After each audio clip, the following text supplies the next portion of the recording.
Good evening. I want to talk today about the idea of slowness and whether slowness has a value and whether slowness can be something that unleashes creativity in our lives. Um, I think it can. When I was gathering ideas for this talk, I spoke to a lot of friends and asked them what slowness meant to them. And I'd ask you to think what slowness means to you too. Well, one of my friends, who's a mathematician, said something very interesting. He said, slowness is in the eye of the beholder, which I thought was a beautifully concise way of putting it, because slowness has to do with time, and time is relative, as we all know. We all think about time differently depending on our religious and cultural and philosophical backgrounds. There are many kinds of time. There is cosmic time, cyclical time, linear time, calendar time, daytime, nighttime, work time, dream time, permanent time, impermanent time. But I think in all of that we understand that time is a strange thing, because sometimes a day can feel like a lifetime, and sometimes a lifetime can feel like a dream. So this obsession I have with time has to do with the fact that I think we live in an age which is incredibly fast. And I think human beings have always been in love with the idea of speed, which is how we got where we are. But I think we have lost something about this slowness, because most of the people I asked what they think of when I say slow, they equate it with being lazy or stupid or inefficient or undesirable. And basically, we all want to be the opposite of that. We want to be fast, and we want to be quick, and we want to have information at our fingertips, and we want to get from A to B as fast as possible. And I am all for technology, but I'm also asking you to hearken back to an idea of slowness, not to say, well, let's go back to the horse and carriage and to writing letters, although I do miss letters, but to say, can we make a space for slowness in our lives in a way that will make us control speed better? Because I think the two are connected. As Rafaela mentioned, I'm a dancer, and I think my obsession with slowness has basically come from my work as a dancer. When I was in my mid-20s, I met a woman called Chandralekha. She was a beautiful woman, a dancer and a choreographer, and she lived very close to me in Madras. And Chandra was the kind of woman who would, she would stay up all night to see at what time the buds of the flower would open or close. And she would observe for hours ants and beetles. And she was very deeply interested in the physical world. And I think that came into her dance work, which was mainly about the body and its many energies within a time and space dynamic. And for her, I guess the idea of slowness was a way of resisting what she perceived as an increasing mechanization from the West. And that she thought brought with it a kind of dryness and aridity. And so for her, slowness was a way to recapture sensuality. She told me a lot of wonderful stories about time, and one was going to a temple in the middle of India, a temple for time, a Mahakal temple. And she said, I'll never forget, because she always had such wonder when she told this story. She said, our ancestors had such amazing abstraction idea about time. They built this temple for time. And she said, Tishani, that day I touched time. I touched the lingam in the temple, and it was dark, and it was pockmarked, and it was endless. She really considered time. She made a piece called Mahakal, which I believe she may have even showed in Palermo some years ago. And it was all to do with the different kinds of time, the time of love and the time of war side by side. And there's another related story when they were rehearsing in Avignon, and her very good friend, French photographer, Cartier-Bresson, was watching the performance, and he said to her, slowness, such wonderful slowness. I believe slowness is the only luxury we have left in our lives. So those two things have been in my mind for many years.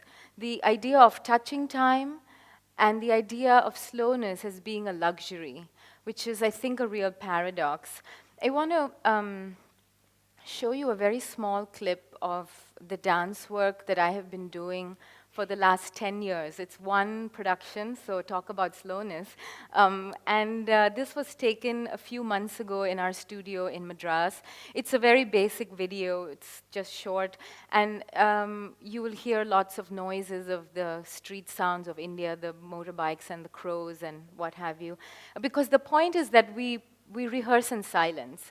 So unlike other dance work, which is set to a beat or to music or to time, this work requires the dancer to set the time. And so it's quite special.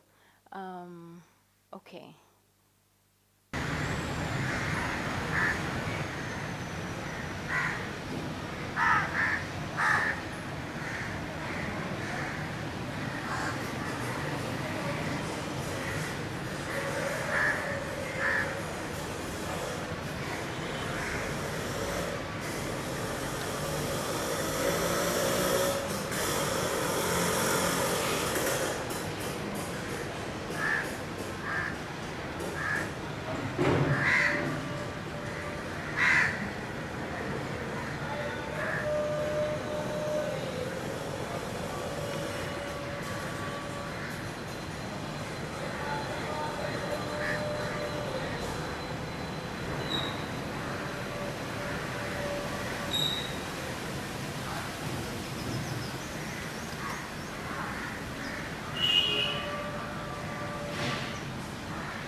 Okay.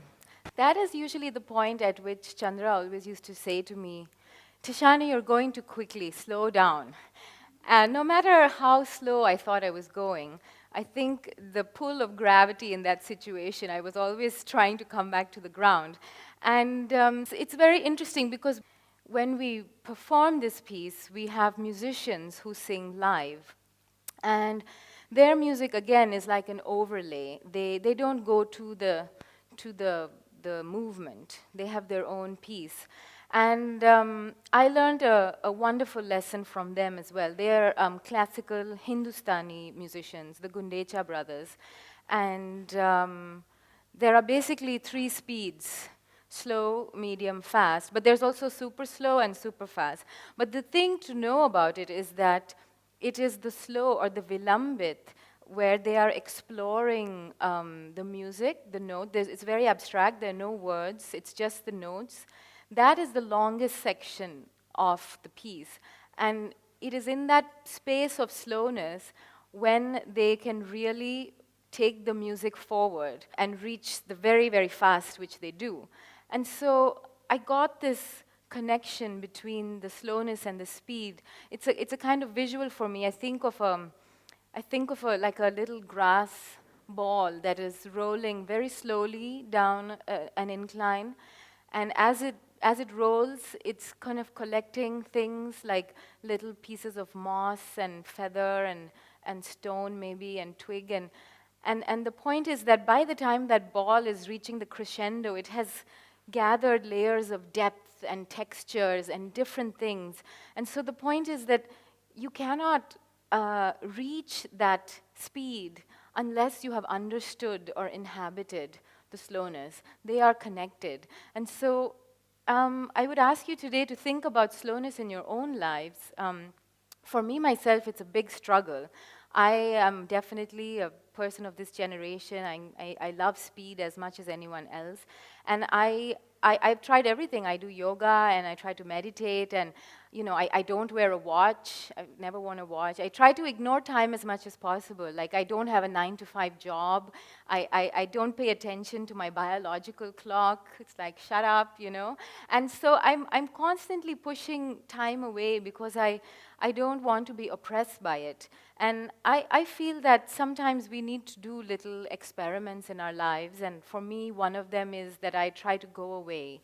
For 2 weeks in the year, I try to go away to the hills by myself, and I try to disconnect from the internet and from the phone and from you know, to television and basically the outside world. And when I do there is I write and I read and I walk, and I write and I read and I walk. And it's very strange because at a certain point, and it's hard, it's not easy, but at a certain point, something very physical happens, and that is that time expands.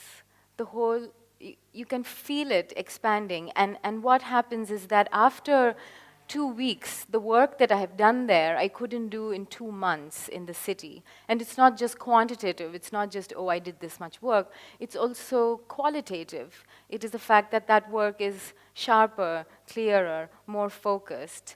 And so I'll ask you to think about slowness in your own lives. And I think Palermo is a wonderful city to think about slowness. I've just come from Venice, where I'm constantly trampling over the tourists and telling them to get out of my way. So, you know, I think we can all find a place for slowness, and if we learn to inhabit it, then perhaps as we go towards our own crescendos, you know, we can give it all that we've got. Thank you very much.